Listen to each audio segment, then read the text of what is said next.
Kalau moksa adalah kebebasan rohani. Meskipun kalau di cerita-cerita wayang Jawa, moksa itu hilang sak badan-badannya. Tapi sebenarnya moksa itu bukan hilang sak badan-badannya. Itu persis kayak sufi yang mengalami ittihad, hulul, wahdatul wujud dan yang sejenis itu. Cuma kalau di sana disebut moksa.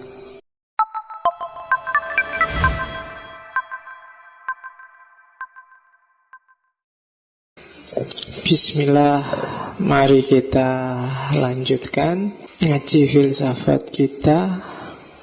Oke, bismillah ya. Kita malam ini melanjutkan minggu lalu. Apa kalau bahasa saya ngincipi, bahasa Indonesia ini apa ngincipi itu? Mencicipi Hinduisme, karena tidak mungkin lah saya ngomong Hinduisme satu sesi. Kita mulai njupili Hinduisme ya. Tak ulang satu materi yang minggu lalu, bahwa Hindu sebagai sebuah sistem berpikir, sistem religi, bahkan sistem sosial itu ada sejak 5000 tahun sebelum Masehi. Dan orang-orang Hindu sendiri tidak menganggap mereka punya agama Hindu, karena istilah Hindu itu dari luar. Biasanya mereka lebih suka disebut agama Weda. Dan agama Weda itu sangat variatif. Semua sistem religi yang menjadikan Weda sebagai rujukannya nanti masuk kategori agama Weda yang kita sebut agama Hindu. Termasuk Bali. Bali itu kan sebenarnya agamanya namanya Tirta, tapi karena referensinya adalah Weda, dia juga disebut Hindu Bali. Nah, seperti saya bilang minggu lalu, istilah Hindu itu sebutan untuk orang-orang yang tinggal di sepanjang sungai Indus. Makanya orang-orangnya disebut orang Hindu. Sungai Indus itu ya kalau di masa kuno disebut sungai Sindhu. Yang pertama kali menyebut orang Hindu itu orang-orang Persia. Dan orang-orang Persia itu nanti antara lain termasuk di awal-awal kelompok Arya, itu juga orang-orang Persia. Jadi ini sudah kita jelaskan panjang lebar minggu lalu. Sungainya namanya Indus, yang terus disebut Sindhu. Para pendatang di sana menyebutnya Hindu, sehingga wilayahnya disebut Hindustan. Orang-orangnya disebut orang Hindu, orang Hindi, dan agamanya disebut agama Hindu. Itu secara akademis. Orang sana sendiri mungkin lebih suka disebut agama Weda. Nah, itu sangkan parannya di situ. Makanya kadang-kadang kita harus lihat konteks kalau berhadapan ini orang ini agak sensitif nggak. Kadang-kadang karena istilah Hindu itu sama kayak istilah Indonesia oleh orang Malaysia disebut Indon. Itu kan kamu nggak terima. Ya, kayak orang Tiongkok disebut Cina. Maka kita harus agak lihat konteks dikit. Kalau memang lebih enak disebut Weda, ya kita sebut aja agama Weda. Oke, kita lihat Hindu agama paling tua dalam sejarah yang dikenal. Sistem religi paling tua karena dia sekitar 6000 tahun sebelum Masehi. Kalau hari ini populasinya itu paling besar India, terus Nepal, terus Bangladesh, Indonesia ranking 4, Sri Lanka, Pakistan, Malaysia, Amerika, Afrika Selatan, dan Myanmar. Itu jumlahnya, silakan dijumlah sendiri yang ngerti matematika, daripada kita capek-capek jumlah malam ini.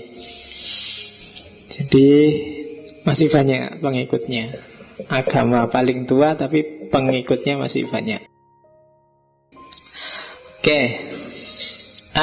Ini rukun imannya Hindu. Malam ini kita ngomong 5 ini aja.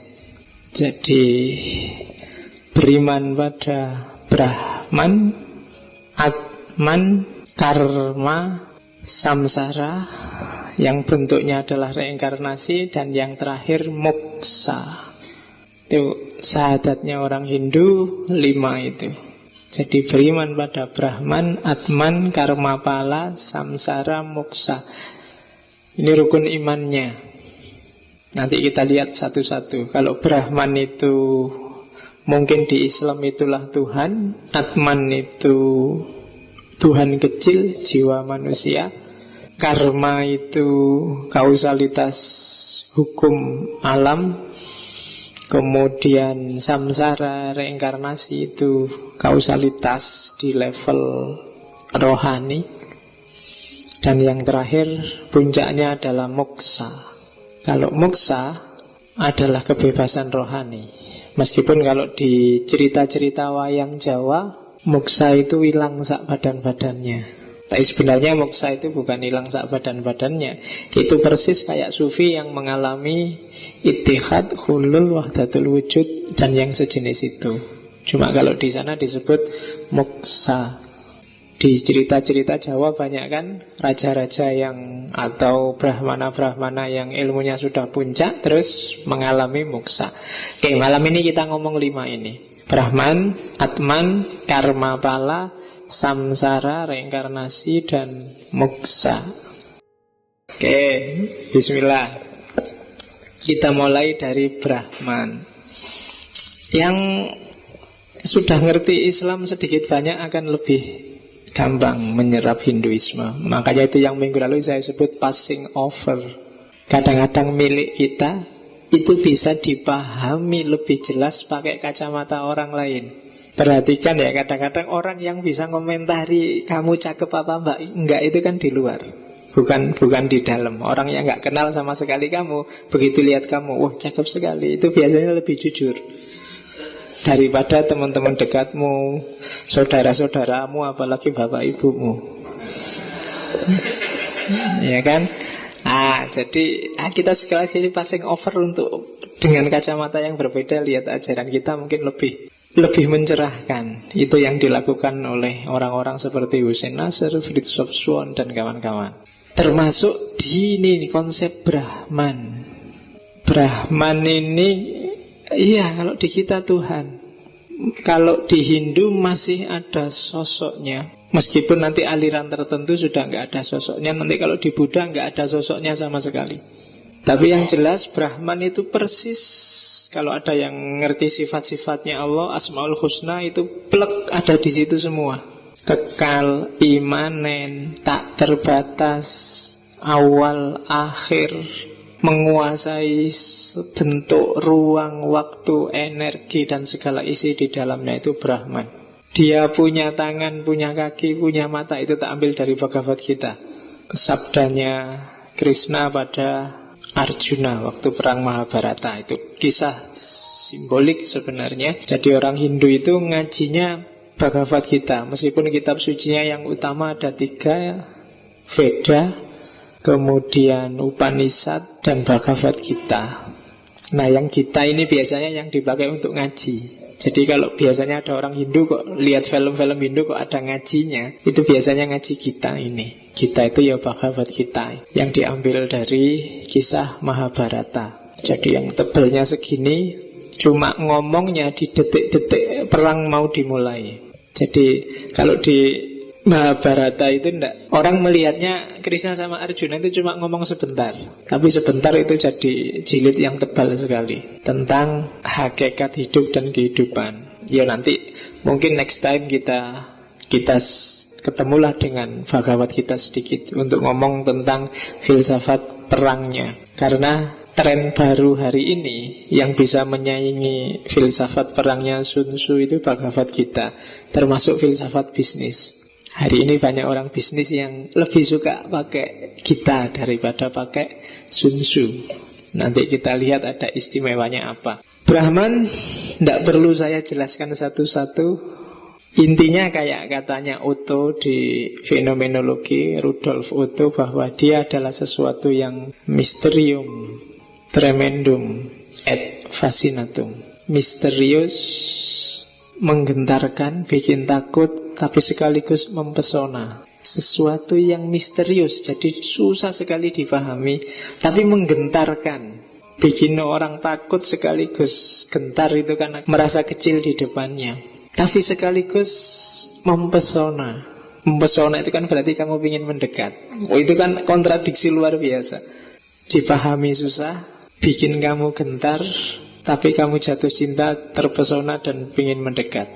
Itu Brahman, itu Allah, itu Roh Kudus kalau di Kristen, itu Buddha kalau minggu depan kita ngomong Buddhisme. Jadi sesuatu yang dideskripsikan nggak bisa.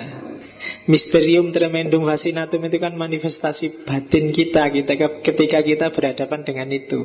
Kalau kamu belum pernah merasakan itu, saya sejak kecil Islam Pak, tapi Allah itu nggak pernah bikin aku pingin tahu misteri, nggak pernah bikin aku tergetar, dan nggak pernah bikin aku terpesona. Yang saya pahami, Allah itu bikin saya capek karena nyuruh sholat, nyuruh puasa, nyuruh haji. Nah, berarti kamu belum kenal Dia. Dan itu nanti yang diserang habis-habisan oleh Hinduisme, keberagamaan model tidak sadar. Itu sebenarnya kita alami tiap hari. Kita lahir nggak sadar, kita hidup juga nggak sadar, kita ngapain aja nggak sadar, nggak tahu tujuannya apa hidup. Itu nanti yang dikritik habis-habisan oleh Hinduisme. Kita lahir dulu kan nggak merancang juga, tiba-tiba lahir, nggak sadar. Terus kita jalani juga nggak sadar.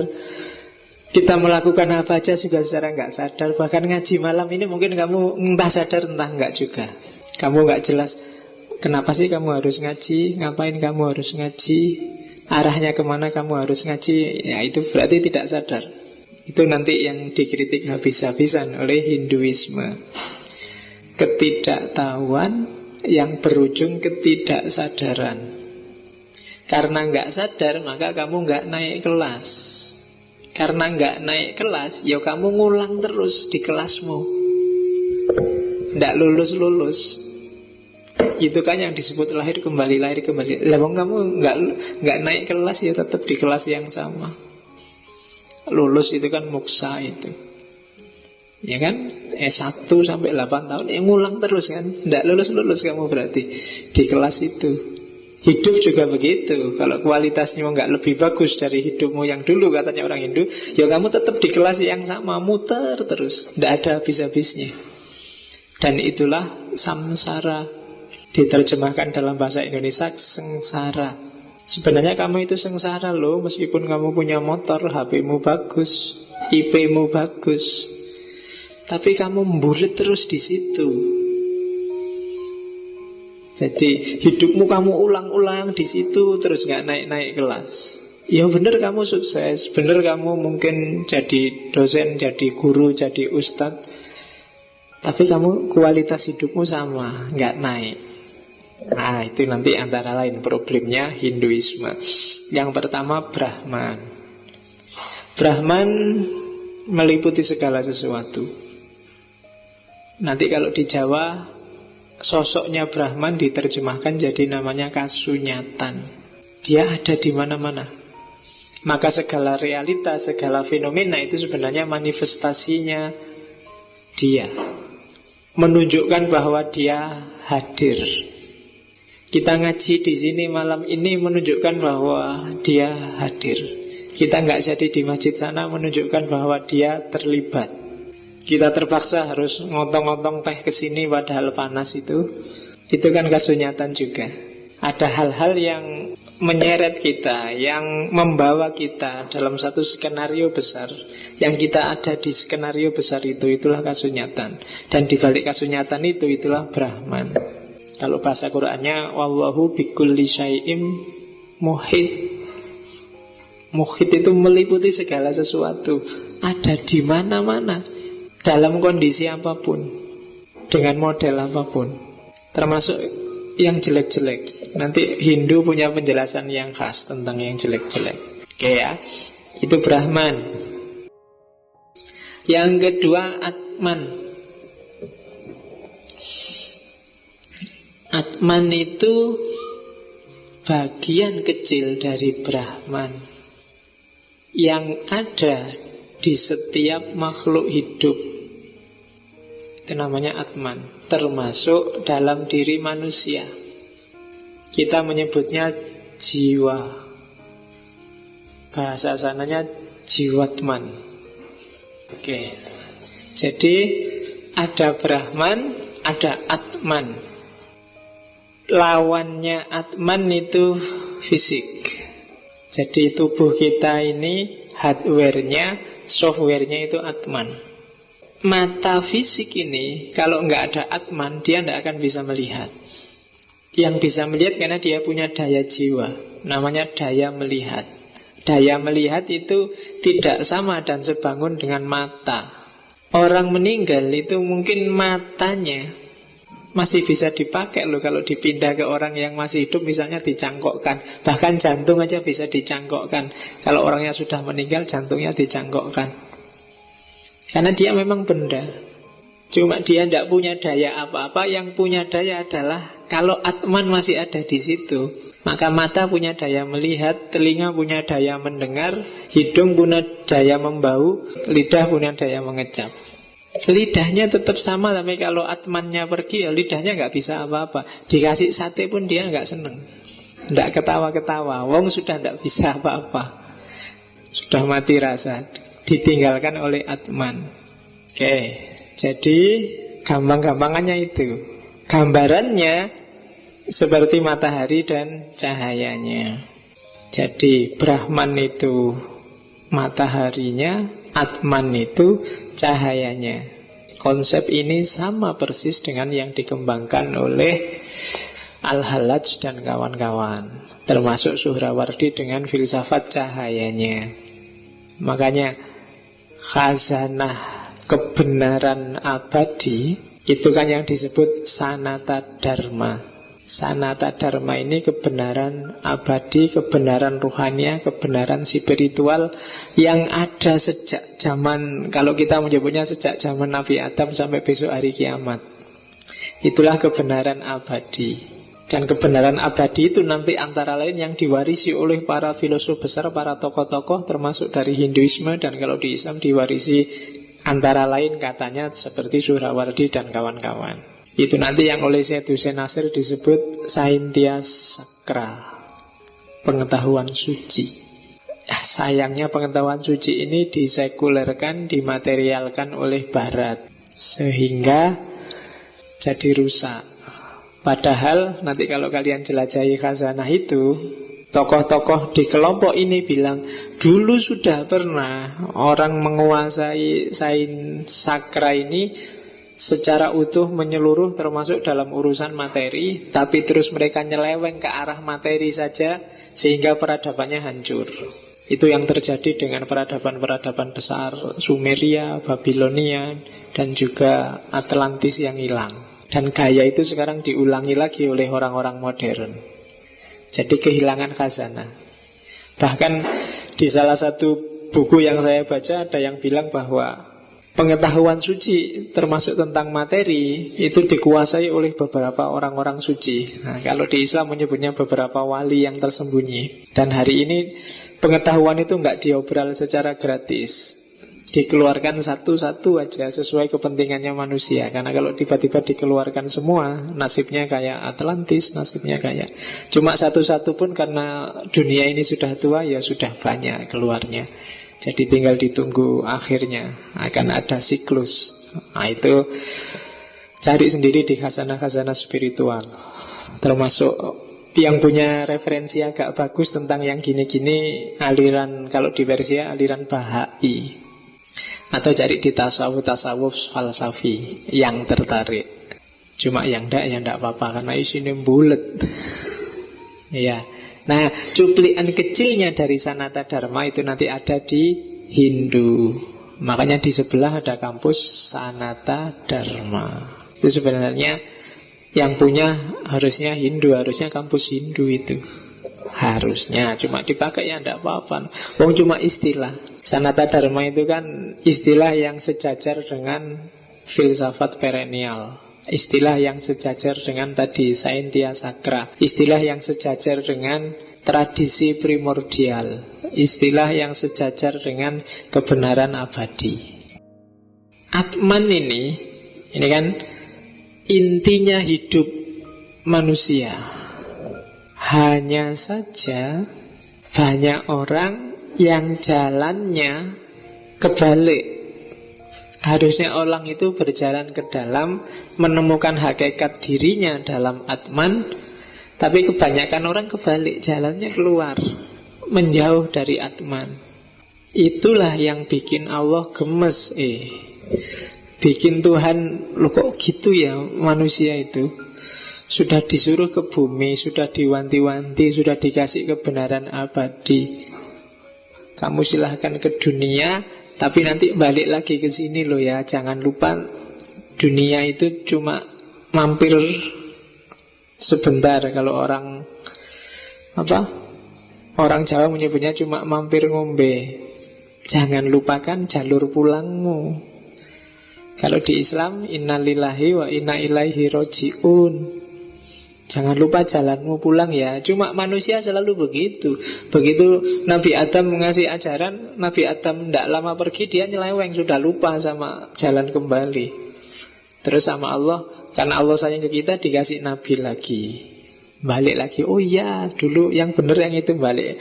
Mungkin zaman Nabi Nuh kembali lagi ke jalan yang benar. Nabi Nuh nggak ada, nggak lama, terus melenceng lagi, dikasih Nabi lagi, terus gitu. Ya kan, itu kan lama-lama Allah jengkel. Sudahlah, ini yang terakhir, Muhammad.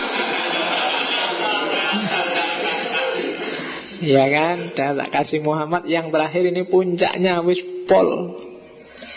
Kalau masih melenceng juga ya hancur-hancuran lah pokoknya. Kiamat sudah kan. Makanya Nabi bilang ya ini era-era terakhir ini.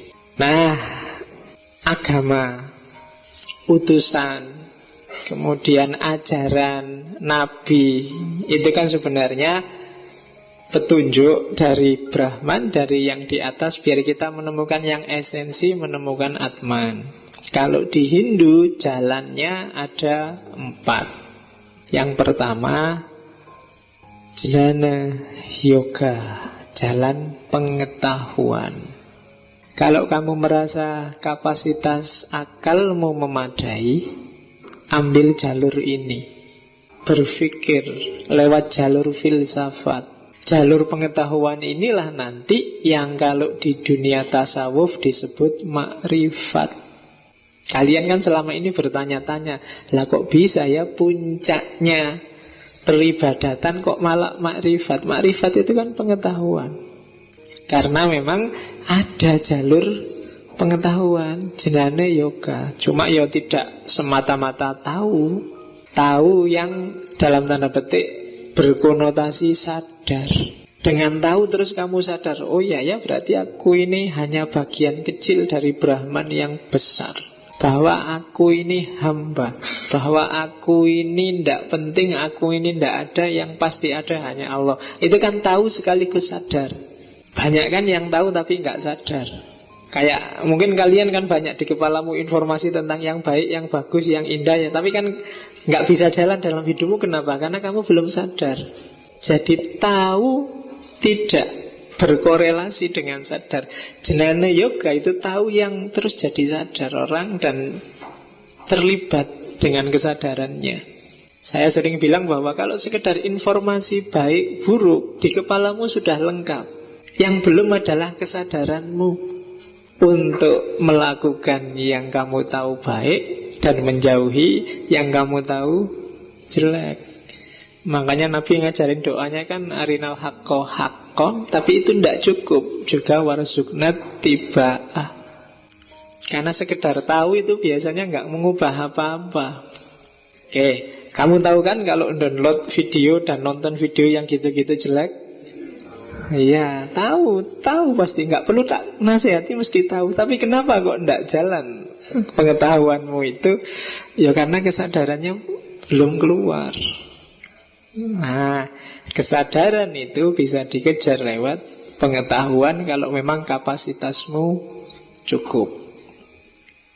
Namanya jnana yoga. Yaitu nanti persis kayak di sufi, kenali dirimu, pahami posisimu di hadapan Allah, pahami posisimu dalam hidup ini, hubunganmu dengan alam. Kalau sudah ngerti itu, kamu akan sadar bahwa semua yang di sekelilingmu itu tidak penting, sifatnya ilusif. Yang inti adalah Atman tadi, dalam rangka menemukan kesejatian, yaitu Brahman. Itu jnana yoga. Untuk menemukan pengetahuan lewat Atman, jalurnya 3. Yang pertama mendengar, yang kedua berpikir, yang ketiga pengalian. Pengalian itu kalau di bahasa filsafat kan semacam proyeksi. Jadi, atau secara logis itu berpikir dalam corak analogis. Kalau mendengar jelas, kayak ngaji ini kan kamu cuma mendengar. Itu juga termasuk laku dalam jnana yoga. Jadi mendengarkan terus sadar, iya ya. Nah, waktu ustadznya ngomong terus kamu mantuk-mantuk, astagfirullah, aku kok kayak gitu ya. Ah, itu kan laku juga loh, jangan salah. Meskipun sudah keluar yang balik aslinya.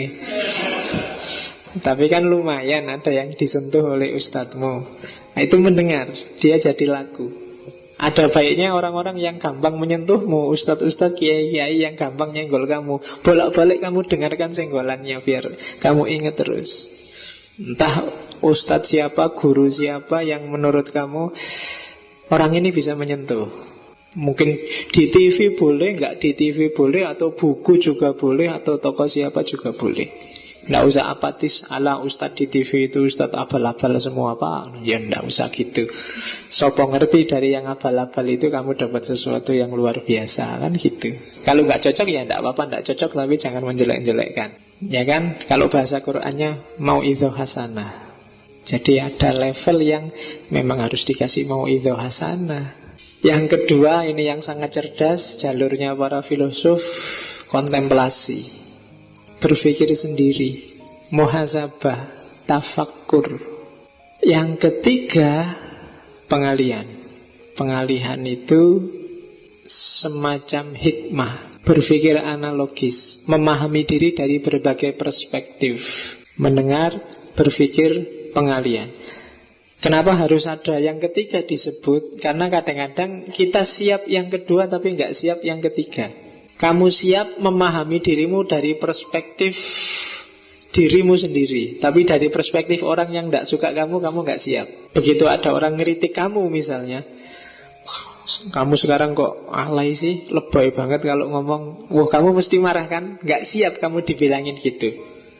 Berpikir pengalihan itu, kamu coba, seandainya aku, kok bisa ya dia ngomong aku lebay, itu coba deh dari perspektifnya dia. Oh, jangan-jangan memang aku lebay. Itu berpikir semacam analogis, ngambil multi perspektif untuk memahami dirimu. Karena selama ini kamu memahami dirimu itu mono, stereo aja enggak. Ya kan? Rata-rata orang agak egois, merasa dirinya paling bagus, paling benar, paling sip, paling pas. Dan kamu merasa yang tahu aku karena aku, Pak, mesti gitu.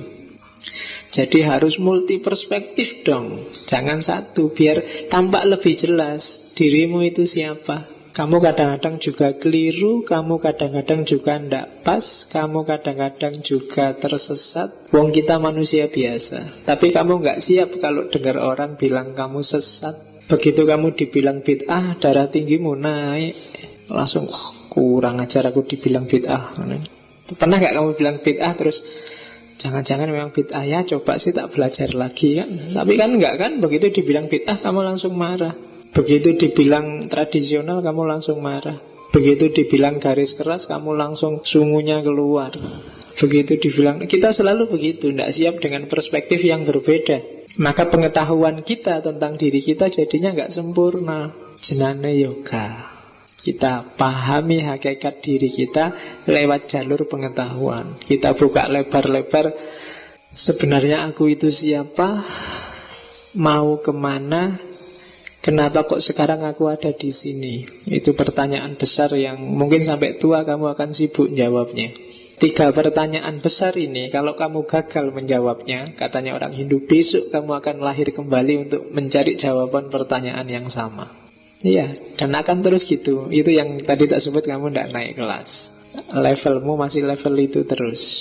Kalau kamu bilang, tapi besok kan kita masuk surga neraka, Pak. Katanya orang Hindu, surga neraka itu transit sementara. Nggak ada pentingnya Allah nyiksa kamu sampai akhir, nggak ada batasnya. Atau ngasih seneng-seneng kamu sampai akhir, nggak ada batasnya. Karena hakikat kita adalah Allah itu sendiri. Inna lillahi wa inna ilaihi raji'un. Wow, itu panjang memahami ini pakai Islam.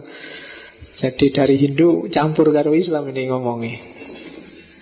Tidak apa-apa, itu kan perspektif. Tak bilang tadi passing over.